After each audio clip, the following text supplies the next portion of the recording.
Wayne's World, party time! Hey everyone, Scott here to discuss Wayne's World 2, starring Mike Myers, Dana Carvey, Christopher Walken, Tia Carrere, Chris Farley, Ralph Brown, and James Hong, directed by Steven Surjik. Now, I've never seen this movie before, so let's just get. But I have fond memories of the first one. Let's get into this one. We open with Wayne Campbell, returned by Mike Myers, and Garth Algar, returned by Dana Carvey, recording their show earlier than usual because they're going to a concert by Aerosmith, and they know they're in a movie as the events happen in the first movie over a year ago. As Wayne catches up the audience, which doesn't take the movie too seriously, and they're on the way to the concert where they get some food and mess with the drive-through attendant, and they get through the concert and set someone's head on fire, which gives me the impression he did it on purpose, while Aerosmith is performing the concert with Wayne and Garth, getting in front of the crowd because they have backstage passes, thanks to Wayne's girlfriend Cassandra Wong, returned by Tia Carrere, as she talks with Bobby Kahn, played by Christopher Walken, and the returning characters are fun to watch, but not as good as the first movie for sure. While the new characters, not so much. Wayne dreams of someone showing him the desert, and sees Jim Morrison, who was a singer from the past, as Wayne is advised by Jim Morrison to put on a concert in Aurora, Colorado, or wherever this is, until Garth wakes him up and he gets a box of sports stuff that he was sent to the wrong house to Wayne, and decides to put it on a concert and wants Cassandra on it, while Bobby wants Cassandra to go to Los Angeles, California to live there and be her agent from there, and to break Wayne and Cassandra up, as he says they're titling the concert Waynestock, like Woodstock, but with Wayne in the title. And Bobby's plot is predictable because of the first movie. Wayne and Garth go to London, England, and meets Del Preston, played by Ralph Brown, who's a singer, as he refuses to open a concert for Waynestock until he eventually decides to come with them to Aurora, while Bobby wants Cassandra to, like I said, break her and Wayne apart, and to get her to Los Angeles, California, while Wayne and Garth hire more musicians to Waynestock, and sees Jerry Siegel, played by Kevin Pollak, and gets a location for Waynestock for $75,000. And that's when Wayne says, "Excuse me? Baking powder?" As the dialogue in this isn't as great as the first movie, which makes me think this movie is not as great as the first movie, in my opinion.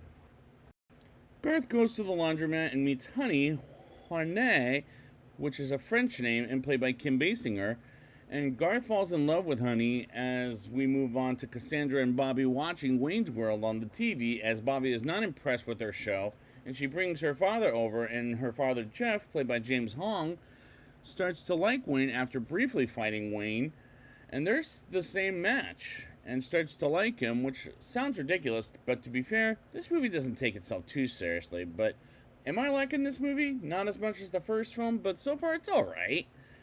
Wayne and Garth meet with more bands while being encountered by Milton, played by Chris Farley, whom I've never seen too many of his movies, as I hear he's hilarious, but we'll see about that. And things get out of hand at their location while Bobby dances with Cassandra, and Wayne gets jealous of it and has a bad feeling about it, and sets up flyers for Waynestock as Wayne spies on Bobby and Cassandra with obvious disguises while they're talking business at a restaurant, and Bobby goes after them into a club. And this is kind of amusing, as it's not a bad time at the movies, it's just not a great time.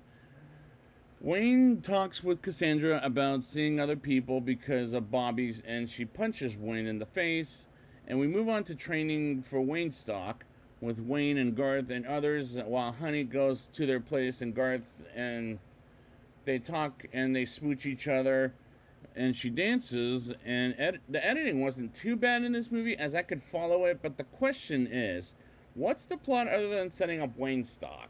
As Wayne and Garth play a game of hockey and have a good time with each other, as they're still a good team, Mike Myers and Dana Carvey, I mean. Wayne and Garth go on the radio with Handsome Dan to talk about Wayne stock and meet a Swedish girl who's briefly played by Drew Barrymore, and Handsome Dan just straight up ignores them as they want to put Aurora on the map, and afterhand, Wayne calls Bobby and tries to speak with Cassandra as he lies his booty off as Cassandra's in LA, while at night, Wayne is asleep and sees Jim Morrison while meeting Sammy Davis Jr. and tells him they haven't sold any tickets yet, as Wayne is concerned nobody will show up, and Cassandra wants to go to Waynestock while nobody wants to go there. And this is becoming a little sad for a sequel that felt like a rush job, because remember, this came out a year after the first one. Wayne sees Cassandra on the Jay Leno show on the TV, and he wants her again, while we learn we're with Garth and about Honey being married while coming off so demanding and she has a gun. And Garth decides to get away from the psycho while Wayne is encountered by Rip Taylor and meets Garth as they go to the restaurant, and they typically go and there's a big crowd for Waynestock, and the bands happen to be there while Jeff tells Wayne Bobby is going to marry Cassandra, and Wayne goes after her and objects their wedding while Garth runs the Waynestock, which is fine, but it's not great like this movie is. The first movie, anyways. Cassandra runs with Wayne back to Waynestock, and as it turns out, people tried to stop Wayne from getting Cassandra back, but when she comes back to Wayne, they go to Waynestock. And people want the bands, and Wayne takes Garth to the desert to see Jim Morrison, and Waynestock turns out to be a failure. And they almost die in the desert and get the ending from Thelma and Louise, which will get them killed and get a happy ending with the band showing up to help Waynestock out. And it turns out into a huge success. And Wayne learns Cassandra loves him, amongst other things, while Bobby ends up losing Cassandra, and credits roll with Wayne and Garth winning the day. And the climax wasn't the best thing about the movie, but at best, it's alright. But I think this movie was alright. Let's talk about why and a rating. I'll give this movie a 5.6 out of 10. This time they know they're in a movie which doesn't take the movie too seriously, and the returning characters are fun to watch, but not as good as the first movie for sure. With the new characters, not as much, while the plot is predictable because of the last movie, and the dialogue in this isn't as great as the first time, which makes me think this isn't as great as the first movie in my opinion. And like I said, it doesn't take itself too seriously, like Wayne versus Jeff, aka Cassandra's father, for example, as it's ridiculous, but I'm going with it. And this was just an alright movie, as sequels to comedies are not my thing, but this isn't the worst example at all. It's not a great time at the movies, but it's not bad either. And I've seen worse times with sequels to comedies like Happy Gilmore 2. You can put that there, for example.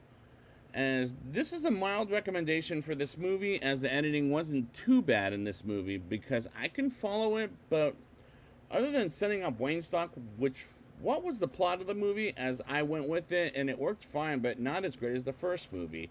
So I'd like to thank you guys for joining me for this review, and until then, party on, dude man!